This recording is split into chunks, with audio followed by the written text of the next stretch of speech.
time for Lefties Losing It. And I have some sad news for the lefties watching. Get ready to lose it, because it seems President Trump's foreign approval rating is up like a rocket. Take it away, CNN. Up like a rocket. We're talking about 43% now. That's an 8-point rise. On the net approval rating, we're talking about a double-digit rise. The American people like much more of what they're seeing from Donald Trump in foreign policy in term 2 than they did in term number 1. Up like a rocket, but 43% doesn't seem that great, Harry. How does that compare to other recent presidents, I wonder? All right, 21st century foreign policy approval rating at this point in term 2. George W. Bush was down at 36%. Barack Obama was at 37%. Look at this. Donald Trump actually leads the pack at 43%.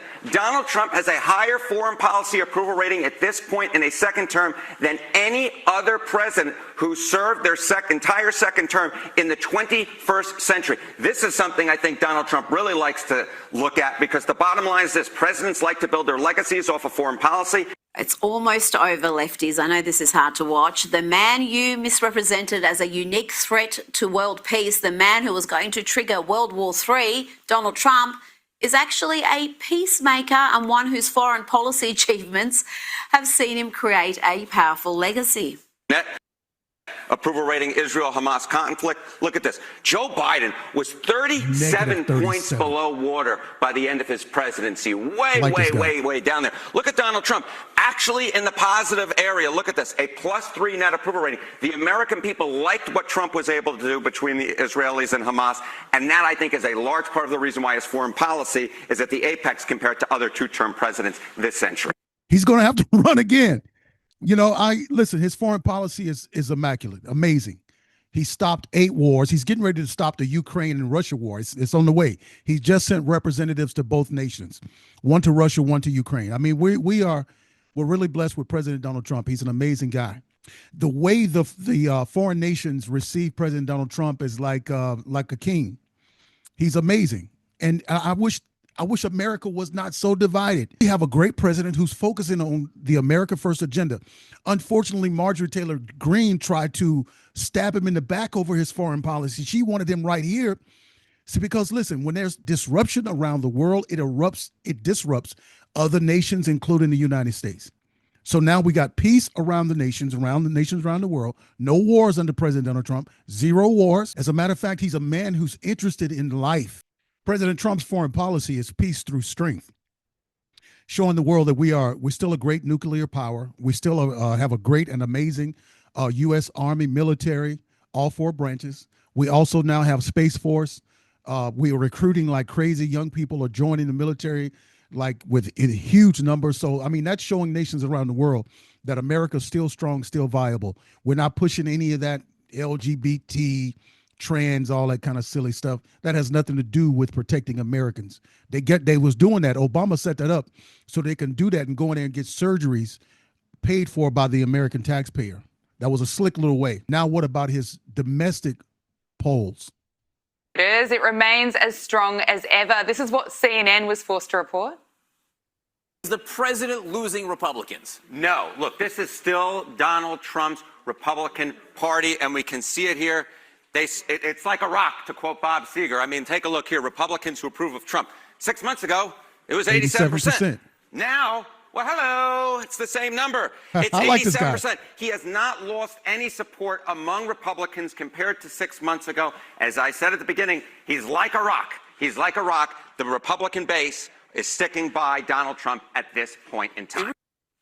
Wonder how many of CNN's viewers would enjoy hearing that report. But Caitlin, what do you put this down to?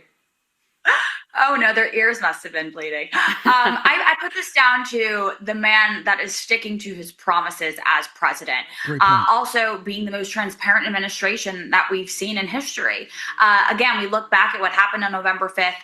The culture. Donald Trump followed the culture. He followed culture in sports with men being able to compete with women. He said absolutely not. The culture with parents caring about safety. The culture with women. What do the women care about? MAGA, health, and the overall culture of being authentic.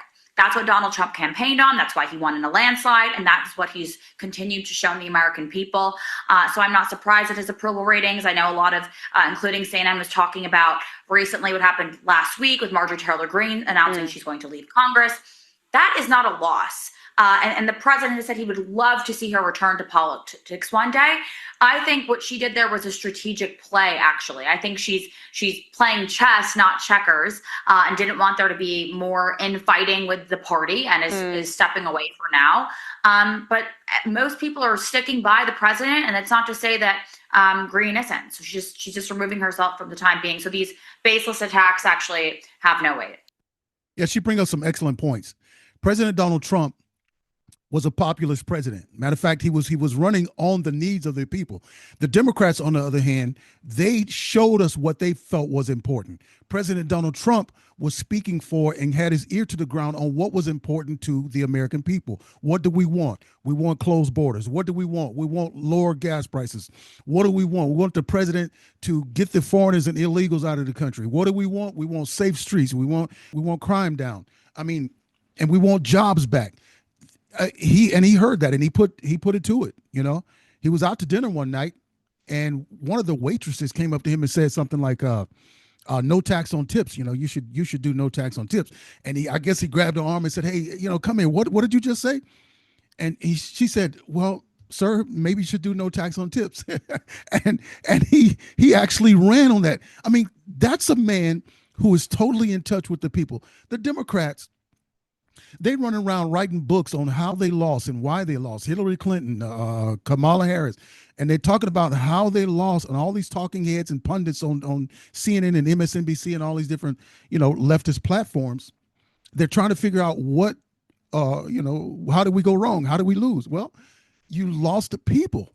When you started telling us, you know, you have to change your pronouns, you have to accept a certain type of mindset and sexuality. No. You have to force this on kids? No. They were not listening to the people. And you know what? I don't even think they're going to win again. I know the primaries are coming up here in 2026. I don't think they're going to fare well. But it all depends on us, you know, getting the finances and getting the economy rolling and the prices down, and, you know, come January it's going to happen. As of now, we're celebrating the cheapest Thanksgiving compared to last year. I think we're down close to $4 per meal. So, I mean, we're looking good. But anyway, let me know what you think about this. President Donald Trump is unstoppable. He's an unstoppable force. His promises were made and his promises are kept. And I even saw some Democrats talking about that. They were saying that, you know, President Donald Trump is doing what he said he's going to do. And they thought that was a negative thing. They thought that was negative. Voted him in for him telling us the things that he wanted to do. And now they're trying to make it like it was something negative. Like, yeah, that's what we want. That's why he's still at 87%. All right, everybody, let me know what you think. Don't forget to like, share, and subscribe to Pastor Jerone TV. We'd love to read your comments. See you on the next video.